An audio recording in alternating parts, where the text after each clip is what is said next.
Paano hanapin yung developer sa Android phones? Punta ka sa settings. Yan. Pag sinearch mo ang developer, no search result.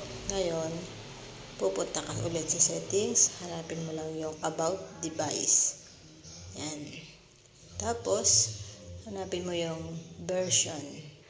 Click mo lang. Tapos yung build number, pindutin mo ng 7 beses.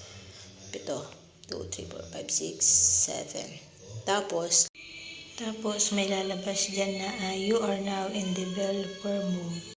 Balik ka sa settings, search mo ulit yung developer. Tignan natin kung may lalabas na. Yan, developer. Ayan, may lumabas na. Ngayon, i-off mo ngayon yan. Yan, safe na yung Gcash mo. Salamat sa panonood. Please like and share.